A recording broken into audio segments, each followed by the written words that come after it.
Leslie Voltaire était à Paris et nous l'avons rencontré pour essayer de comprendre s'il avait effectué des démarches pour récupérer la dette de l'indépendance, vu que c'est un sujet qu'il a remis au devant de la scène depuis qu'il est à la tête du Conseil présidentiel. Et comme il a été reçu à l'Élysée par Emmanuel Macron, nous voulions savoir s'il a abordé la question avec le président français. Leslie Voltaire, vous avez mis récemment au devant de la scène la question de la restitution de la dette de l'indépendance. Alors, on aimerait savoir, est-ce qu'il s'agit d'une démarche réelle ou d'une simple opération de communication? Son démarche réelle. Et en plus, c'est pas moi qui posais le jodia, c'est le président Macron qui posait le jodia. Parce que moi-même, moi, t'es venu pour que moi t'ai posé lui. Moi, parler de situation haïtienne, là, de situation de sécurité, de situation de gouvernance Haïti, de situation de redressement économique, de réfugiés internes qui est à peu près 1 million et de rapatriement d'Haïtiens qui sorti expulsés par la République dominicaine.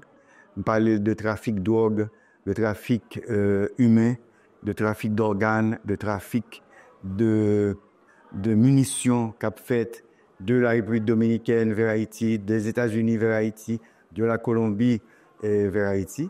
Parler le tout de gangs qui recrutaient Timonio qui fait venir des enfants soldats et que il y a des programmes que fait dans l'UNICEF au Libéria pour nous qui sont capables de faire ça.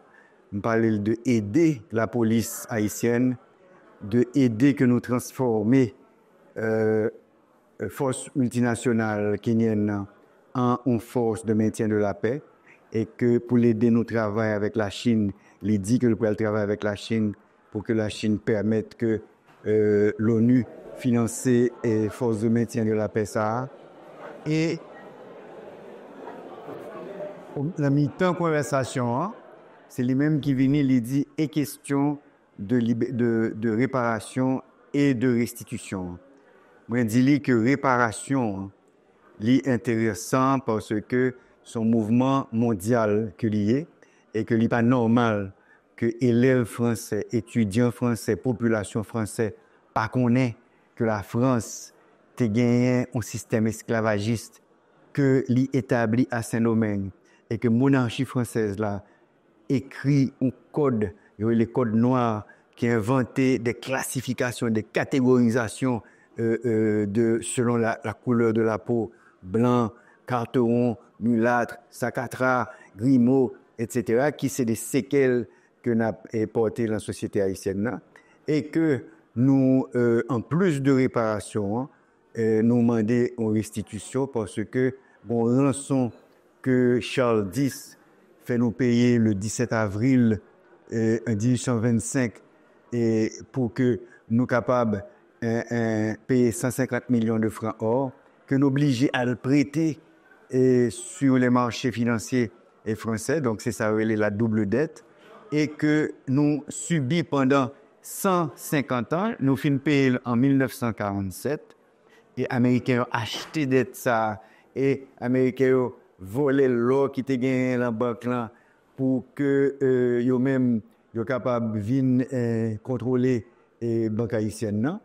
Et nous dit tout que c'est un devoir de mémoire, question de réparation, hein, et tout question de restitution. Et ça président Macron répond non, parce que Le président Macron dit que en gadel, sous point de vue de réparation de l'environnement haïtien, réparation de sécurité haïtienne, réparation d'éducation en Haïti, réparation de mentalité mémoriale, hein, mentalité française là qui peut changer pour connaître qui ça qui le passé et qui j'aime qu'à inventer l'avenir ensemble et lui promettre que le 17 avril qui c'est anniversaire qui est 200e anniversaire là fait une annonce. Oui, le 17 avril 2025 marque les 200 ans de l'ordonnance de Charles X.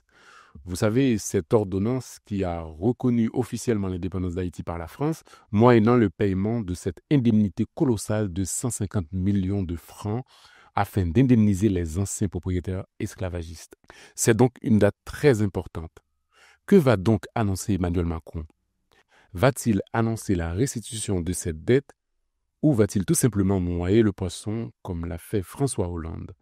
Vous vous souvenez, François Hollande avait dans un premier temps déclaré que la France acquitterait sa dette envers Haïti avant de se raviser et de parler de dette morale, excluant toute volonté de restitution de la somme versée par Haïti que l'ancien président Jean-Bertrand Aristide avait estimée à 21 milliards de dollars. Cette fois-ci, Emmanuel Macron va-t-il nous surprendre? Pour le savoir, il faudra patienter jusqu'au 17 avril. Et entre-temps, Leslie Voltaire ne sera plus président du Conseil présidentiel. Et si son successeur décide que ce ne sera plus une priorité, la question de la dette de l'indépendance? On va aller bientôt, en fait. Qui pourrait vous gagner que décision ça va continuer? Parce qu'on ne pas président du Conseil là pendant longtemps. Mais Mabla et prochain président du Conseil là, c'est Fritz Jean. Mabla pour m'aider pour nous continuer ça. Et après ça, c'est Laurent Saint-Cyr, Mabla pour aider pour que nous ayons continuité ça. Outre la question de la dette, Leslie Voltaire opère un virage diplomatique en se rapprochant de l'Amérique latine. Cela annonce-t-il un changement de doctrine de la diplomatie haïtienne, habituellement très attentive aux pays occidentaux? Moi, je pense que c'est une innovation que nous faisons. Nous avons fait des conseils des ministres binationaux. C'est la première fois que ça fait en Amérique latine. Et la Colombie, c'est un seul pays qui est observateur dans l'OTAN. La Colombie a une flotte navale, il y a une armée qui est puissante. Effectivement, ils sont passés dans la guerre, c'est des guerriers guerriers. Et le Brésil est dit que l'intéressé pour nous faire des conseils binationaux. Le Chili est intéressé pour nous faire des conseils de ministres binationaux. Et nous pensons que les Américains, Canadiens et Français disent que c'est une bonne attitude parce que c'est les gens qui sont capables de parler avec les Chinois et avec les Russes qui sont capables de faire que ils fait abstention dans les Nations Unies pour que ils soient capables de financer force de maintien de la paix.